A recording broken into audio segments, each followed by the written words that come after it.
Alright, this is my 1987X, has the Jose mods. I did a video about this, but I didn't show the inside, so I figured I'd do that. Sort of try to explain some of the stuff. Now, I'm not an amp tech, but I can just show you. If we start down here, these two switches here, you can see them. That's for the post tone stack, and if it's up, that gives you the pre. If you switch this up, it pops. It'll pop if you switch that up. And then there is your Zener's on or off. I'll show you in there. So it's something in there. I guess I don't know exactly. I'm not an amp tech, but it's all, both these.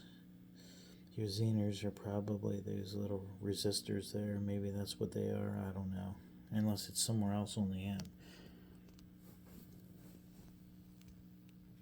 And then back here is your presence knob. It does have the effects loop. It is hooked up, but you can bypass it. I really don't use it. And over here, this is going to be your jumper right here. And then this is the gain knob. And the reason this has a push-pull is because you can have a fat cap on or off. And so the reason, okay, so there's the stock input, and I talked about this before, but I don't know if I explained it very good. You go into the stock input. Typically, the master volume you'd have, if you just wanted a master volume, would be post phase inverter. They don't do that on a Jose because you're adding a tube, which is giving you the gain. So if you did a post phase inverter, it doesn't sound good. Some people don't like a post-phase inverter master volume, even if they don't have a tube. Some people like it, some people don't. If you do a post-phase inverter master volume, it adds gain.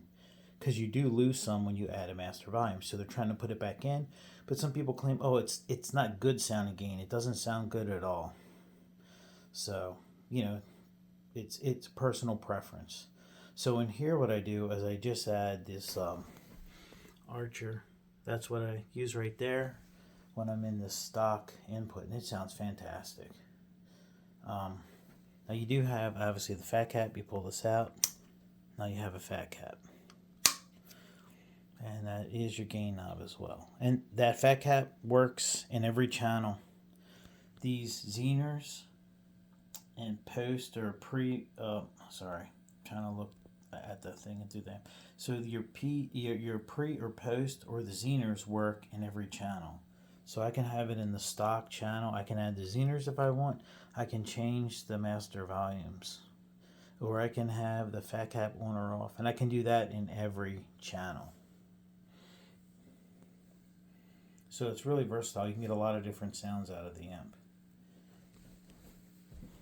The filter caps were replaced by the previous owner, which is, if you watch the first one, he used to belong to Dave Weiner. He did not do these mods. I did them. And he has I don't know if he still has it. I haven't looked on there, but he has a Reverb account. That's where I was able to buy it from. And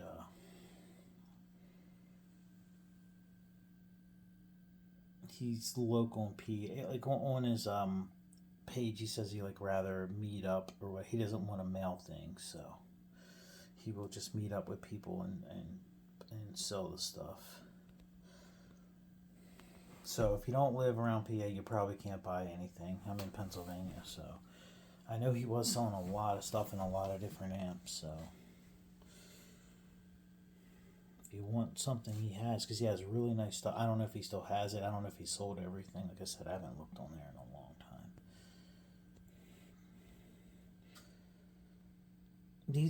These transformers, this is when this amp was still owned by the Marshalls. I think there was always other owners, but they were the majority owners. This is, assembled in England. Still has the diagonal transformers. Now they're owned by a Chinese company. The Marshalls are still involved, but, they're minority owners now. And they were making the transformers in, I believe, Vietnam.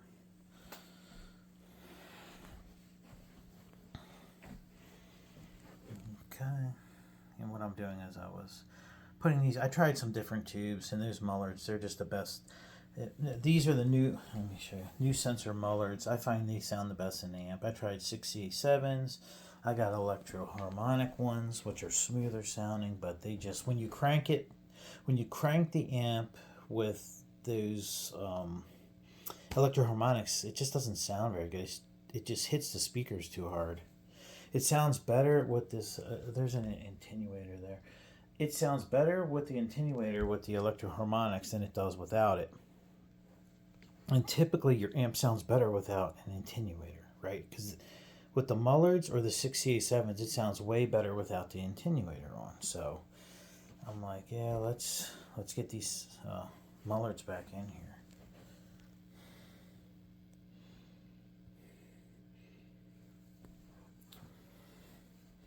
And that cabinet has the doing the Friedman style, which he got the idea from Jerry Cantrell. So it's greenbacks on top, vintage 30s on the bottom. These are all UK made. That's a 1987 X cabinet. I'm sorry. I mean, it's a 1987 cabinet from the Jubilee year. It's a vintage cabinet, but they make them the same now. So it's not like if you had something from the 70s. You know, they still make the cabinets the same way. So I don't think they'll ever be worth a lot of them unless a collector actually wanted this cabinet. And I still have the original speakers for it, so that would be the only way it has any value. And that is a 90s cabinet right there. And I will say the T75s in these do sound better than the new ones. It's not people's imagination. This had the white one, the white backing on them, and they sounded really good. And I guess that's going to do it for this video. See ya.